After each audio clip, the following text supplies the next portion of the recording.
I thought, I really don't want to jump off a cliff on a kite. And, it must have been Shark Week on TV because I thought, well, I could swim with the sharks. And I thought, that I don't want to swim with the sharks. By the time I got home to my office, I knew exactly what I had to do. I opened my laptop. I did a Google search. I made a phone call. I called Skydive San Diego, and I booked a skydive because that was the absolute scariest thing I could think of doing. And I'm telling you, that day changed my life. It was about 10 days later. It was south of here. I drove down to the airfield, and that jump was transforming. Like, it was the first time I could remember that and all the way up on the plane, I was thinking of the title of that book by Susan Jeffries, Feel the Fear and Do It Anyway. Feel the fear and do it anyway. Feel the fear and do it anyway. Like, I was paralyzed. It was a tandem jump, of course.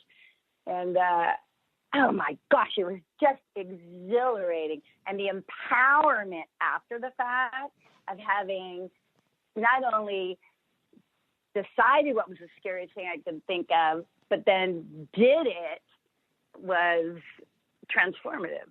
And from that moment on, like, certainly things scare me all the time, and things scare all of us. Mm-hmm. At this point in my life, I step through my fears.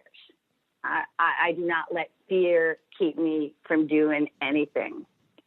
And it's really been empowering and life-changing. Now, I'm not saying things don't scare me, and I'm not saying I don't step back and figure it out, but I'm very conscious on a daily basis if I'm reverting back to that risk-adverse woman, which it would be impossible to go back and be here.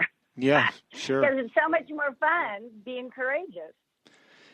Is there a regular routine that you put yourself through to maintain that position of being okay with the risk, or was that early experience enough for you to understand risk adversity? It's a very good question. No, I have a daily practice. I have a daily personal development practice. I was into personal development, and when I mean personal development, the types of books that help me figure out me, right? Like, what has to happen for me to get stuck or to get paralyzed or to start thinking thoughts of undeserved or inability or impossibility. And so I had been into personal development, but after the divorce, I really found the strength to dive deep and really had a commitment to start figuring myself out, which is not uncommon, I think, when people go through a major loss or a major change in life. And to talk about courage, I think for those of us who find the courage to dive deep and really want to figure ourselves out, it's not always easy. It's not always pretty. It's messy a lot of the time. But if you're willing to take the journey, you certainly, I speak for myself, I'm willing to take the journey, and so I reap the reward. So I do personal development every day. I do at least 30 minutes of reading. I journal quite a bit. I started meditation a few years ago.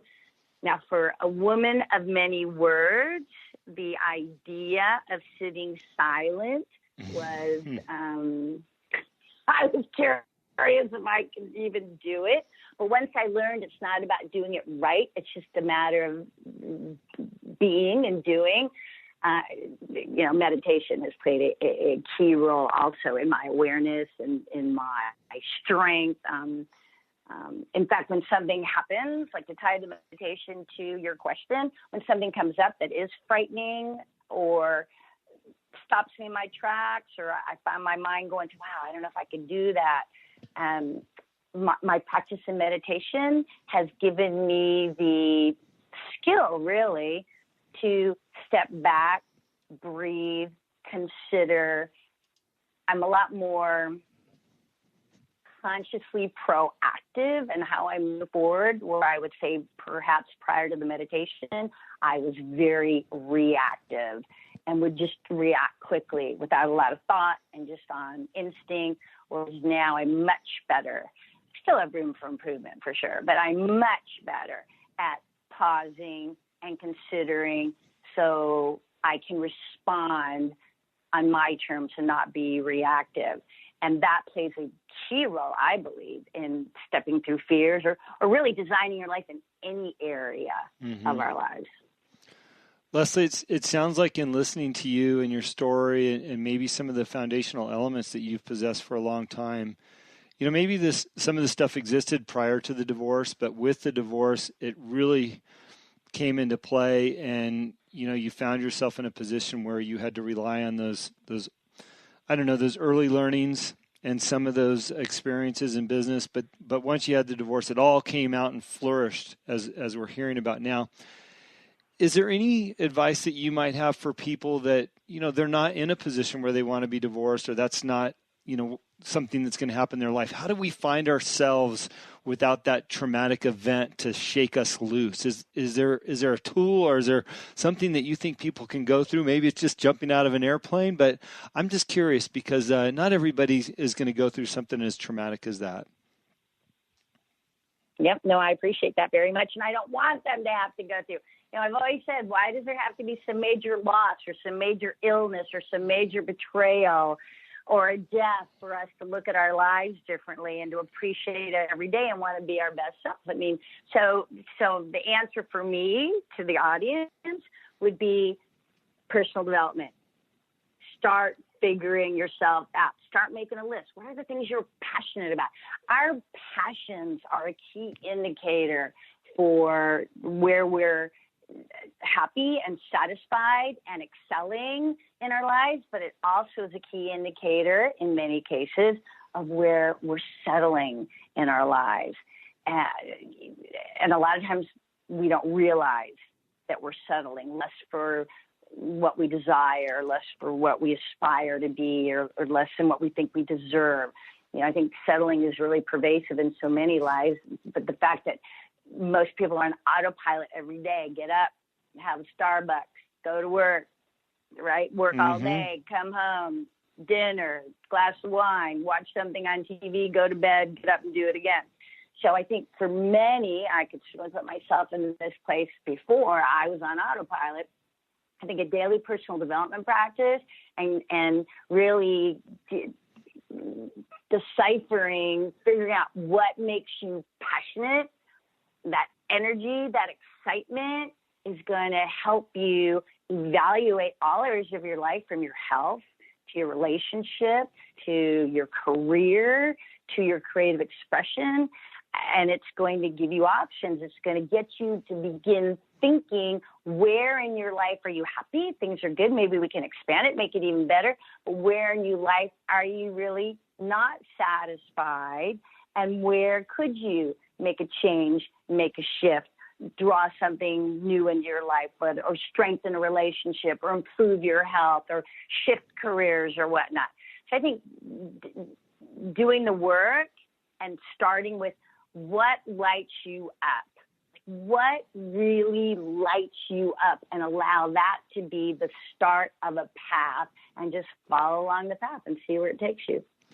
Yeah, I agree with you. I spend a lot of time in my work with other people talking about having goals, and not just the shallow, I've written a few things down on paper, but really in-depth goals and understanding what you want as a person down later in life.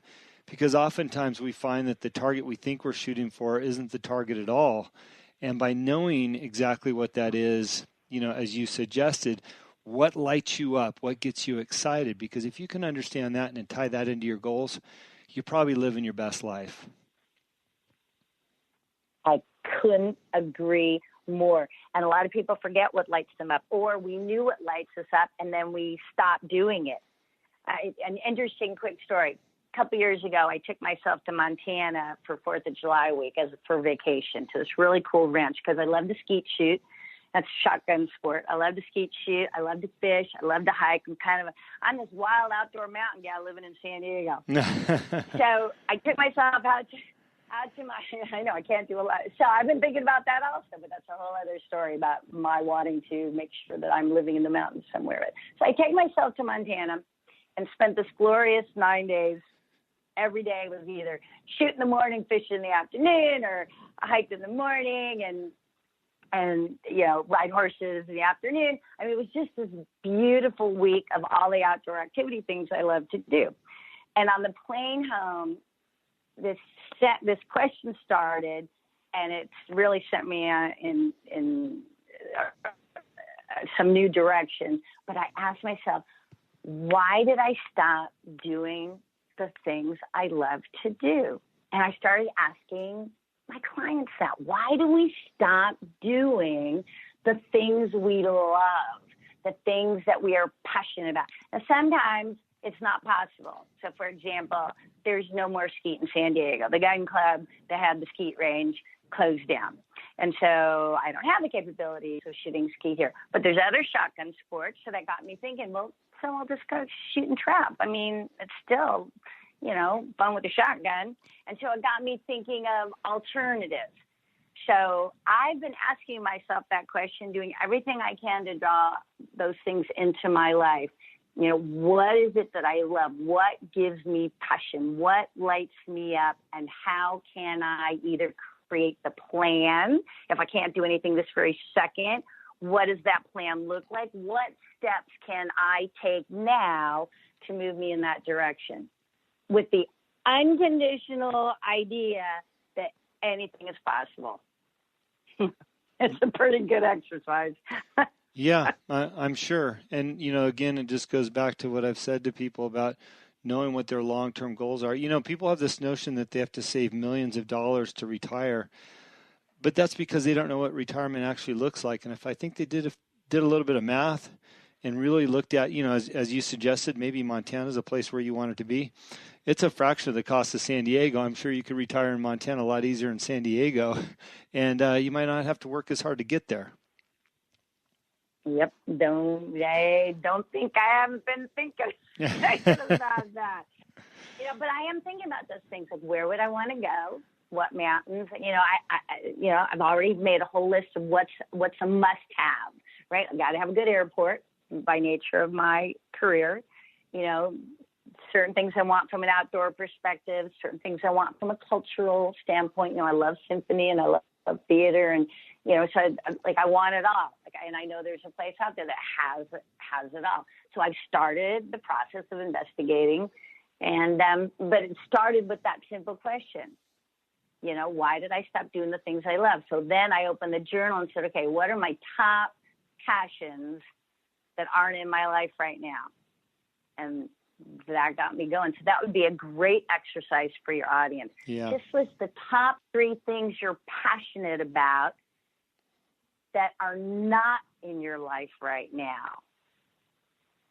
And then you can start making a game plan. You may not be able to do something about it this very second, but like you say, what's the long-term picture and what can we do today? Even if today is just making a list of, okay, well, these 5 things would move me in that direction. Like even just making the list, the universe starts to conspire, opportunities start to present themselves, people come into your life to make it happen.